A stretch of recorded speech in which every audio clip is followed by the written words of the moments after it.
Well, when I was little, there was a store that my mother loved going shopping in for clothes. And I honestly, for the life of me, can't remember what it was. I think it may have been like an Ames or something, something that no longer exists now.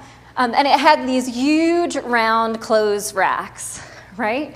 And so my brother, who's 4 years older than I am, and I would spend time with my mom shopping, but shopping for clothes was never quite as exciting then, perhaps as it is now, at least for some of us. And so what we would do instead, of course, was find our way inside one of the clothes racks while she was shopping, where we could create our own little world or play hide and seek or something along those lines. And it never occurred to us that if we were lost, that she might get worried, right? We just thought we were having a really good time. And so it was fun for us to be there amongst the clothes, doing our own little thing. So we never thought that we were lost, of course, because we knew right where we were. We knew exactly where we were located. And so if she was really good and the store wasn't quite all that busy, she could listen to hear, kind of some snickering or perhaps some fighting, because we did do that too, or other little noises that would tip her off to where it was that we were located. But if we were quiet, very, very quiet, then there were times when she would look for us for a really long time before she would find us thinking that it was some sort of game, right? I never really thought about that very much until the first time that Braden ran away from me. And I actually think that it was here during fellowship time one day that he took off and wandered into another room. And I wasn't worried about him being here. There are so many people with so many eyes who watch out for all of our children around here that it didn't worry me all that much that it had happened here. What worried me was that I couldn't see him, and I didn't know where he was. Now, I don't know if any of you have ever been lost, or if any of you have ever had that experience happen to you, right, with a child who wanders away. But all those feelings that go through your body, right, your heart starts pounding and your adrenaline starts going, and you can't quite think straight at any given point. At least that's how I react. And the same thing happens to me when I'm either in a store, an announcement comes over the loudspeaker, that so-and-so, little Timmy is lost. He's in blue jeans and a red shirt. If you find him, bring him back to customer service. And the place that I always worry about it. Have any of you ever been to the Big E before? Right? And at the Big E, they have signs, right, that are posted. First aid, lost and found, lost child. Oh, the thought of losing a child amidst the thousands of people who are wandering around the Big E on any given day just makes my heart leap up into my throat and my stomach start doing flip-flops, right? It's just absolutely crazy. So you can imagine how concerned Jesus' parents must have been, right? We don't really know very much about Jesus' childhood.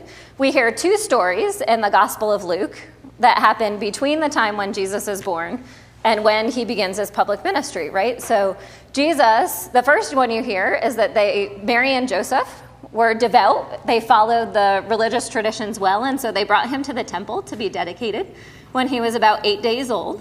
And so that's the first one that you hear. And the second one comes when he's 12 years old, the one that Alex read for us this morning, when all of a sudden they are in Jerusalem. They're there for the festival of the Passover. They're doing what they're supposed to be doing as devout Jewish folks. And then they get ready to leave, and they don't think twice about whether Jesus is with them or not. If you've ever been with a big group of family or friends, you just kind of assume that Jesus would have been with one of them, right, on their way back to Jerusalem. But as they come to find out a day's journey later, which could have been anywhere between probably 15 and 20 miles by foot outside of Jerusalem, that Jesus is missing. They can't find him. They have no idea where he is or where he's gone. And so they start looking among their family and friends, and then they decide that the last place they saw him was Jerusalem, so they have to go back. So now here go Mary and Joseph, the 15 or 20 miles back to Jerusalem from where they had been, to go and search for their son. And it says in the Bible that it took them 3 days to find him. Even at 12 years old, you still worry that your kids have disappeared and you don't know where they are. 3 days they were looking for Jesus. And when they found him, he reacted very much like my brother and I reacted when my mom finally found us in the midst of the clothes racks. What? We weren't lost? I don't know what you're talking about, right? Jesus said to them, why were you searching for me? Did you not know that I would be about my Father's business? Well, we can imagine Mary and Joseph. It's not recorded in the Bible anywhere what their reaction was, except for Mary to say, we were so anxious, we were so worried about you. How could you make us search for you so long?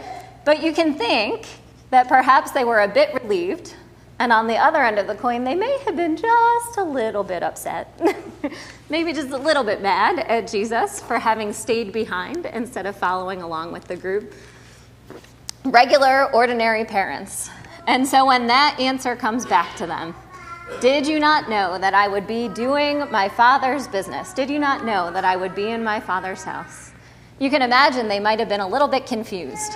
What does that even mean? They knew that he was special. They had heard the stories. They had heard the shepherds. They had heard the angels. They knew that there was something about this boy. But they didn't realize, perhaps, quite how special he was until they walked into the temple that day and saw him talking with teachers like he knew exactly what they were talking about, asking questions like he were a grown-up man, which he soon would be in the Jewish tradition as soon as he hit 13 years old. It must have been very perplexing for Mary and Joseph. And so it says that Mary took all these things and treasured them and pondered them in her heart, right? Thinking about who this child was that they were raising. And then it goes on to say that Jesus went back with them and listened to everything that they told him and was very obedient until he grew in human and divine stature and favor. So apparently, Jesus decided to follow all the rules after that day, but perhaps not on that day itself. Why did you need to search for me? Did you not know that I would be about my Father's business? Well, as we hear this story, we can learn a few things for our lives today about perhaps how we should react or respond to things. The first of which is pretty obvious, which is I would suggest that you tell your loved ones where it is that you're going when you're going there so that they know where it is that you are. But the first lesson that I picked up from this story is that Jesus is sitting in this place, and there are elders in this church who are looking at him and are just absolutely amazed